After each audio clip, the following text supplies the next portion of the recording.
नमस्कार students, RS उत्कर्ष YouTube channel पर आप सभी का हार्दिक स्वागत है, अभिनंदन है। इमेज में आप देख पा रहे हैं कि आज हम जिनके बारे में बात कर रहे हैं उनका नाम है सगुण भक्ति की संत मीराबाई।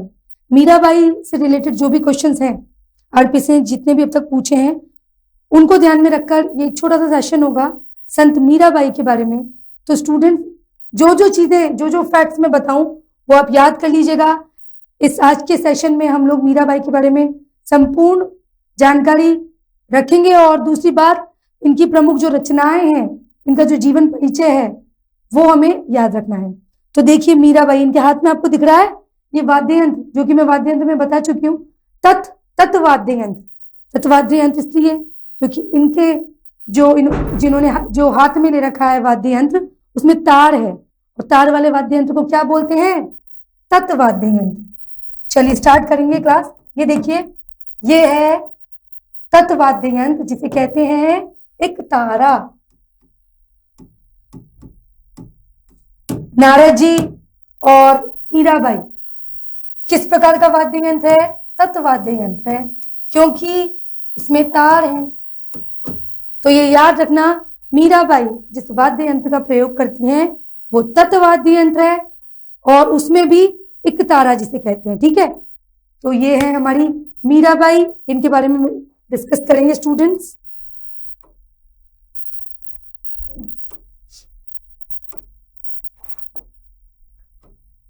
संत मीराबाई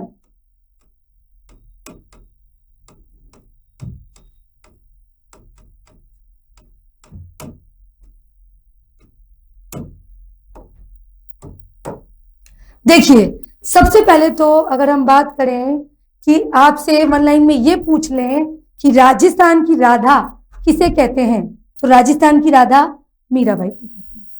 ठीक है, और भी बहुत सारी हैं, अभी हम आगे बात करेंगे। वागड़ की मीरा किसे कहते हैं, राजस्थान की दूसरी मीरा किसे कहते हैं, ये सब हम डिस्कस करेंगे। मीराबाई के बारे में थोड़ा बहुत इनके जीवन परिचय पे बात करने के बाद जो इंपॉर्टेंट है वो इनकी रचनाएं हैं।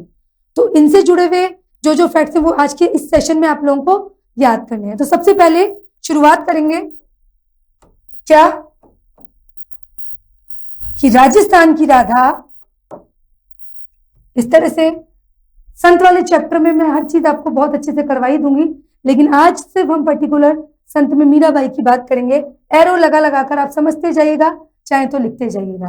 तो राजस्थान की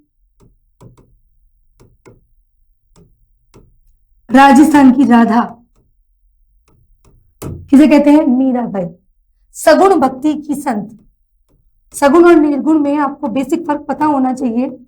देखिए, सगुण भक्ति की संत मीराबाई। सगुण और निर्गुण, सगुण यानी जो ईश्वर को साकार मानते हैं, मूर्ति पूजा में बिलीव करते हैं, वहीं इसका ऑपोजिट निर्गुण भक्ति के जो संत होते हैं वो ईश्वर को निराकार मानते हैं और ध्यान ज्ञान पर ज्यादा जोड़ देते हैं। ये याद रखना। तो सगुण और निर्गुण में ये बेसिक फर्क है। तो सगुण भक्ति की संत है मीराबाई। इनके जन्म को लेकर अगर अपन बात करें स्टूडेंट्स, तो इनके जन्म में देखो, ये बात गौर से समझना जो मैं बताना चाहती हूँ।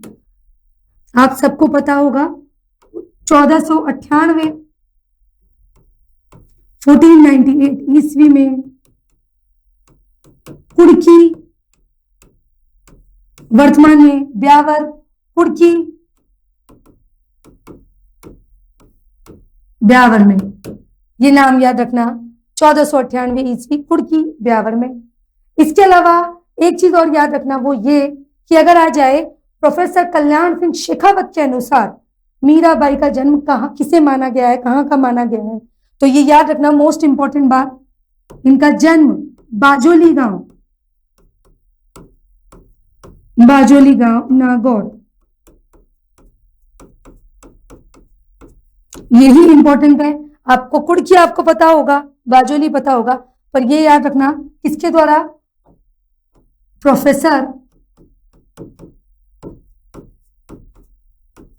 कल्याण सिंह शेखावत।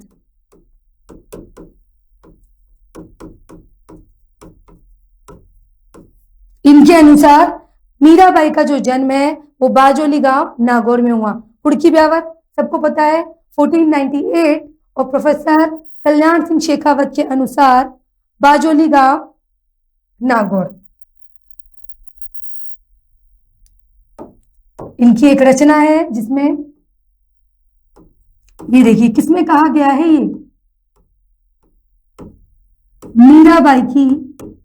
मीराबाई की प्रामाणिक जीवनी में ये कहा गया है प्रोफेसर कल्याण सिंह द्वारा। मीराबाई की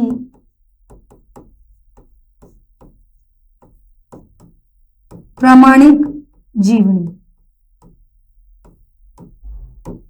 अब देखिए ये भी पूछ सकते हैं कि मीराबाई की प्रामाणिक जीवनी के अनुसार मीराबाई का जन्म कहाँ हुआ, या प्रोफेसर कल्याण सिंह शेखावत द्वारा मीराबाई का जन्म कहाँ हुआ। तो ये आपको दोनों याद रखने हैं। आप ऑप्शंस के अकॉर्डिंग आपको आंसर ध्यान में रखना है। तो 1498 ये सन जरूर याद रखना। ये मीराबाई के जन्म से संबंध, मतलब ये सन जन्म को लेके याद रखना है आपको, अभी याद कर लीजिए। इसके अलावा जो महत्वपूर्ण जानकारी रखनी है वो ये है, इनकी माता का नाम, माता कसूबबाई या वीर कंवर, कसूब कंवर,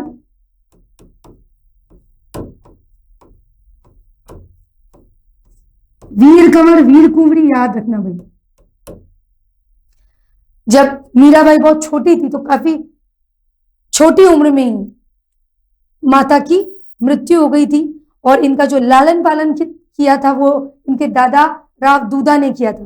तो ये याद रखना। पिता का भी नाम याद रख लीजिए, पिता रत्न सिंह। और यही याद रखो, दादा का नाम याद रखना राव दूदा, क्योंकि दादा ने ही इनको आगे की शिक्षा दी, इनका लालन पालन किया। माता की मृत्यु जल्दी हो गई थी, और यही वो दादा है राव दूदा जो इनके लिए मंदिर बनवाएंगे। ठीक है, तो याद रखना राव दूदा। ठीक है, दादा का नाम नागौर के राव दूदा।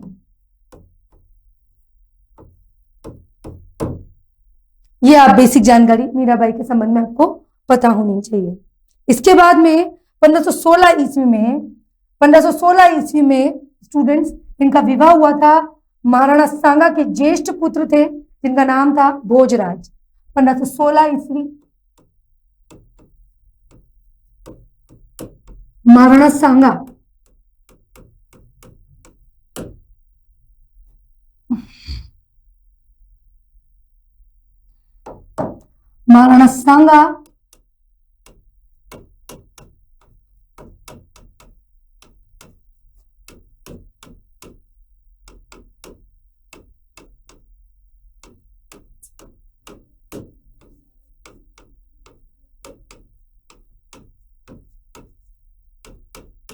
देखो, महाराणा सांगा के जो सबसे बड़े पुत्र थे उनसे मीराबाई का विवाह हुआ, भोजराज, जिन्होंने आगे चलकर कई युद्धों में भूमिका निभाई, लेकिन युद्ध में घायल हो जाने के बाद में जल्दी ही, विवाह के थोड़े दिन बाद ही, 2-3 साल बाद ही इनकी मृत्यु हो गई। और उसके बाद में मीराबाई ने काफी प्रताड़ना सही ससुराल में रहकर विक्रमादित्य जो थे, मेवाड़ के एक और शासक थे विक्रमादित्य, उसने मीराबाई को बहुत परेशान किया, जहर देने की कोशिश की, सांप के द्वारा डराने की कोशिश की, काफी प्रताड़ित किया।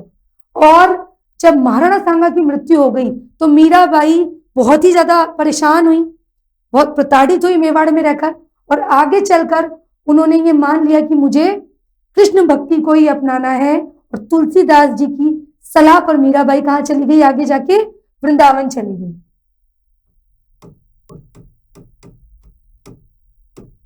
आगे चलकर मेवाड़ में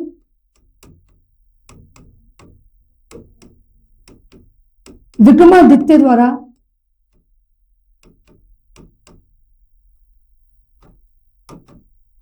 बहुत प्रताड़ित,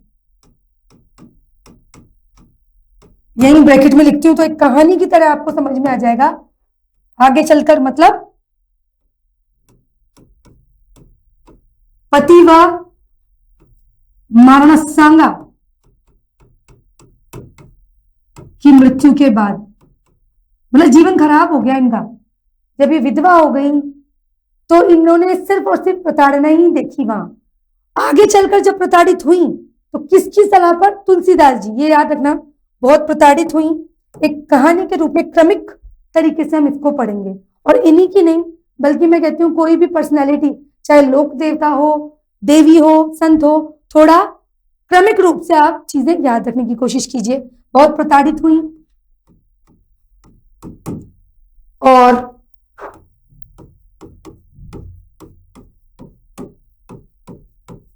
तुलसीदास जी की सलाह पर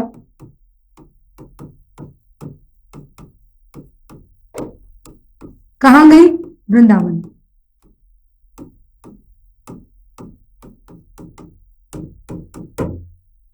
मेरे तो सिर्फ गिरधर गोपाल, इनकी पूरी आस्था सिर्फ और सिर्फ कृष्ण भक्ति में हो गई।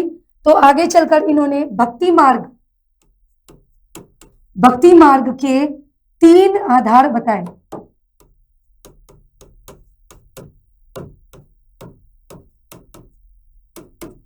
किनको बताया? गायन, नृत्य और कृष्ण भक्ति। कृष्ण भक्ति, कृष्ण आराधना, ये लीजिए। मेरो तो गिरधर गोपाल, दूसरा न कोई। इनका यह मानना था मीराबाई का कि सिर्फ अगर भक्ति मार्ग को ही अपनाना है, भक्ति ही करनी है, तो वो नृत्य से, गायन से और कृष्ण आराधना से ही हम भक्ति को कर सकते हैं, भक्ति को अपना सकते हैं। ये बात आपको याद रखनी है। और तुलसीदास जी भी याद रखना कि इनकी सलाह पर कहां गई थी, स्थान याद रखना, कहां गई थी? वृंदावन चली गई थी। ये सारे पॉइंट स्टूडेंट्स आपको बहुत अच्छे से याद रखने हैं। क्लियर? अब हम आगे बात करेंगे इनकी रचनाओं को लेके, जिनसे क्वेश्चन बनता है, आपसे पूछ सकती है आरपीएससी कि निम्नलिखित में से कौन सी मीराबाई की प्रसिद्ध रचना है या कौन सी नहीं है। तो ये याद कर लो भाई।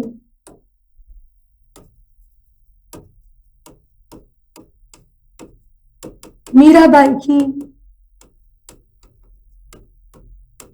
प्रसिद्ध रचनाएं। अब इसमें एक बात और याद रखना स्टूडेंट, रचनाओं के नाम तो आप याद करोगे, लेकिन ये भी याद रखना, आपसे पूछ ले निम्नलिखित में से कौन कौन सी भाषाओं में मीरा की रचनाएं हैं या कौन सी भाषा में नहीं है। तो ये याद रखना, इधर मैं लिख देती हूँ, रचनाएं इधर लिख दूंगी, भाषाएं इधर है, इधर रचनाओं के नाम, इधर भाषाएं। जिन भाषाओं में रचनाएं देखने को मिलती है उनके नाम है स्टूडेंट्स आपके हिंदी, ब्रज, राजस्थानी, सॉरी हिंदी नहीं है भाई, हिंदी नहीं है, राजस्थानी है, गुजराती है। हिंदी और राजस्थानी में कंफ्यूज मत होना, राजस्थानी है, गुजराती, ब्रज, राजस्थानी, 3 हो गई। और एक पंजाबी और याद रखना, पंजाबी भी थोड़ा देखने को मिलती है। हिंदी और राजस्थानी में कंफ्यूजन हो जाता है जैसे मुझे हुआ, तो राजस्थानी याद रखना, राजस्थानी, ब्रज, गुजराती और पंजाबी, ये भाषाएं आपको देखने को मिलेंगी। इसके अलावा जो प्रसिद्ध रचनाएं हैं एग्जाम ओरिएंटेड, उनका नाम याद रखना, नरसी मेहतारी हुंडी, नरसी बाई रो मायरो अलग है, ये याद रखना। सत्यभामो रूसनो, सत्यभामो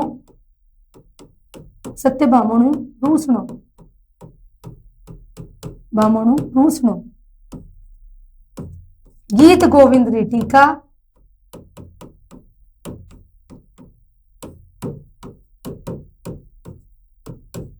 राग गोविंद, ये हो सकता है आपने सुनी हो ये, लेकिन एक और याद रखना पड़ता, राग गोविंद और मीराबाई री गरीबी, ये याद करो।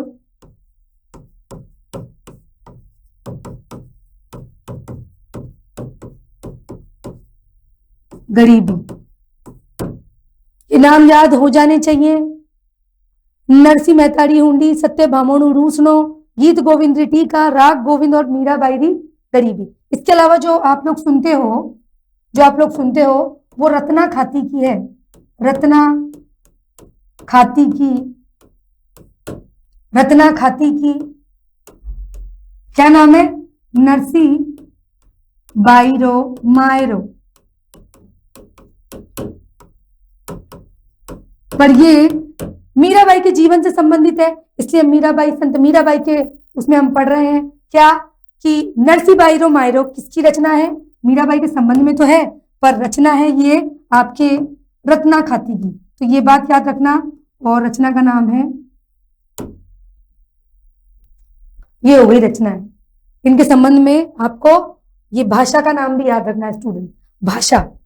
ठीक है, अब आगे चलकर क्या हुआ? ये चली गई, एक स्थान आता है जब द्वारका चली गई, गुजरात में द्वारका, डाकोर में, डाकोर स्थित द्वारका का जो द्वारका स्थित डाकोर में चली गई, वहां पर एक मंदिर है रणछोड़ मंदिर, वहां गई, समझना। तो उसके बाद उदय सिंह, मेवाड़ शासक जो उदय सिंह थे, वो भी मनाने आए, माने नहीं तो धमकियां दी। देखिए बाद में, इसके बाद में ये चली गई द्वारिका, गुजरात में आता है। द्वारिका में डाकोर स्थित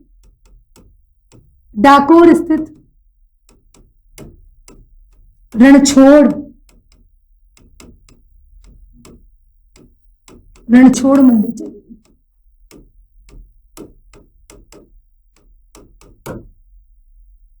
ये याद रखना। इनके गुरु रैदास, आप लोगों को पता ही होगा, रैदास या कई जगह रविदास भी सुनने को मिलता है। तो द्वारिका में डाकोर स्थित रणछोड़ मंदिर चले गई। बाद में कौन आए? बाद में आए मेवाड़ महाराणा उदय सिंह।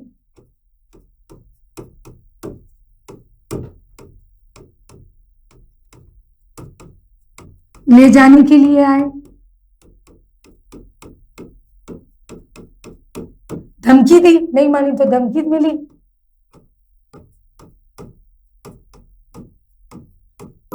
और उसके बाद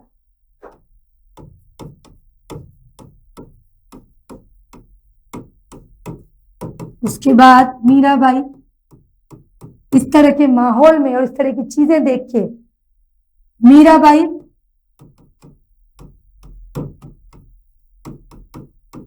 कृष्ण भक्ति में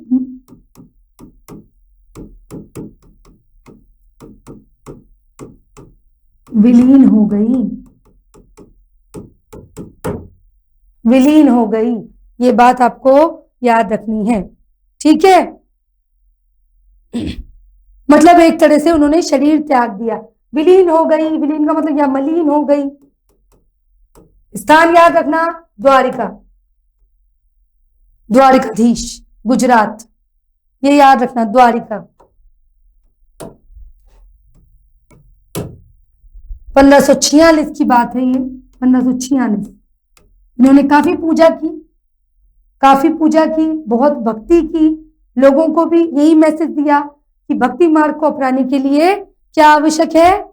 कृष्ण भक्ति, ठीक है। तो ये इनसे जुड़े हुए कुछ इंपॉर्टेंट पॉइंट्स हैं, आपको याद रखने हैं। इनके मंदिर के बारे में मैंने और भी जगह जिक्र किया है। अगर मीराबाई के मंदिरों की बात करें, मंदिर, तो आपको याद आ जाएगा स्टूडेंट। एक मैंने बताया था आमेर जगत शिरोमणि मंदिर, याद आ रहा है, जिसकी खासियत थी कृष्ण और मीरा दोनों की पूजा की जाती है, दोनों की मूर्ति है, ये मैंने आपको बताया था। तो आमेर जगत शिरोमणि मंदिर,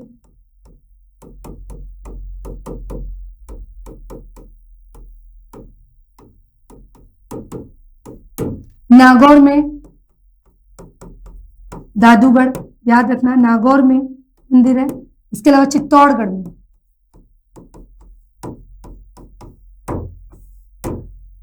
ठीक है। तो ये इनके मंदिरों के बारे में और थोड़ा सा याद रखिएगा। ये 1546 भी याद रखना।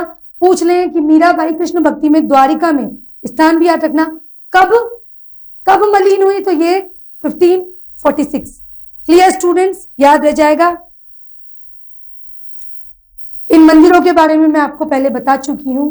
आमेर में जिसकी खासियत है कि भगवान कृष्ण और मीरा दोनों की आराधना होती है। नागौर इसलिए क्योंकि रावदूदा और इनके जन्म स्थल से भी संबंधित है। रावदूदा ने इनको शिक्षा दी, इनको आगे बढ़ाया, लालन पालन किया, तो इनके दादा ने बनवाया। और ये चित्तौड़गढ़ दुर्ग में मैंने बता ही रखा है आपको।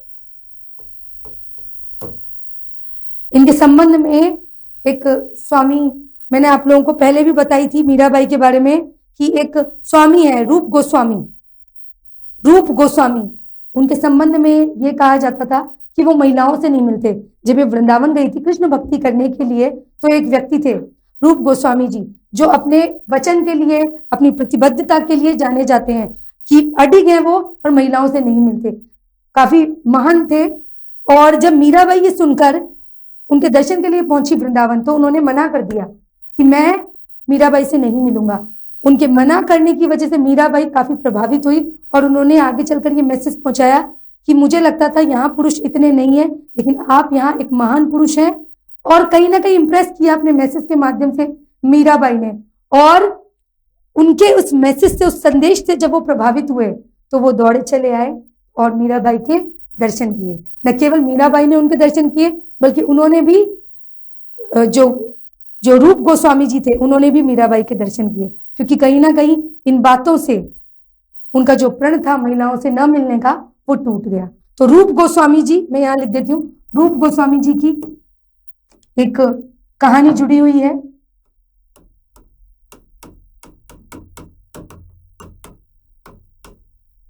रूप गोस्वामी जी का, ये लीजिए, वृंदावन में प्रण तोड़ा।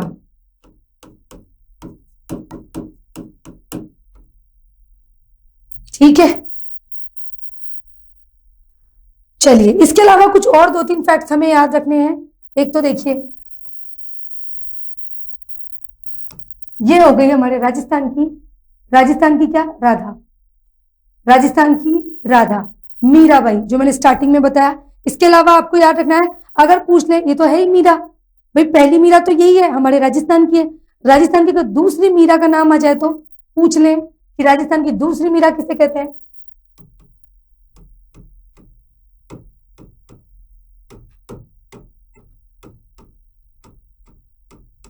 एक कहते हैं वागड़ की मीरा,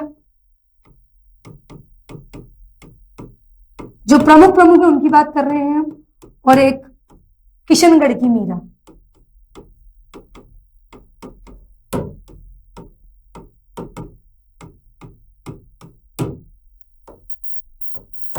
राजस्थान की दूसरी मीरा है संत रानाबाई, मैं इनके बारे में भी बताऊंगी। संत रानाबाई, हरनाव गांव, इनकी भी एक विचित्र कहानी है। संत रानाबाई, बहुत सारे लोग इनको इनमें आस्था रखते हैं। वागड़ की मीरा याद रखना, गवरीबाई,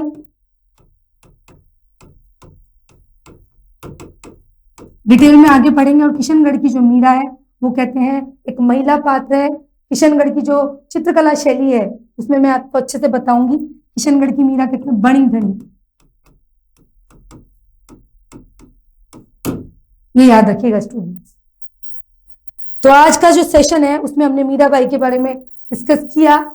ये एक एक पर्सनैलिटीज के बारे में हम डिटेल में डिस्कस करेंगे। चित्रकला की शैली में किशनगढ़ जब पढ़ाऊंगी तो बणी ठनी पात्र पर मैं उसकी विशेषताएं वगैरह सब बताऊंगी। जब संत वाला चैप्टर लेंगे तो उन पे भी बात करेंगे। संत रानाबाई जो हरनाव गांव से संबंधित है, गवरीबाई, इनके बारे में हम सबके बारे में बात करेंगे। तो छोटा सा सेशन था संत मीराबाई के बारे में। ठीक है स्टूडेंट्स, इसके अलावा आज के कोर्सेज, क्योंकि हमारी विंटर सेल चल रही है स्टूडेंट्स, ये आपके लिए काफी फ्रूटफुल रहेंगी। विंटर सिलेक्शन ऑफर, जिसमें आरएस के सभी ऑनलाइन कोर्सेज पर आप अप टू कितना 90% तो डिस्काउंट पा सकते हैं। ये गोल्डन अपॉर्चुनिटी होगी आपके लिए। इसके अलावा 500 रुपए तक का आपको कैशबैक मिलेगा और 50% एक्स्ट्रा वैलिडिटी भी मिलेगी। याद रखिएगा, नए स्टूडेंट्स को क्या करना है, उनको भी मिलेगा एक्स्ट्रा 10%। NY10 यूज करना है। और जो आपका एग्जिस्टिंग स्टूडेंट्स हैं उनको क्या करना है, उनको भी एक्स्ट्रा 10% डिस्काउंट मिलेगा।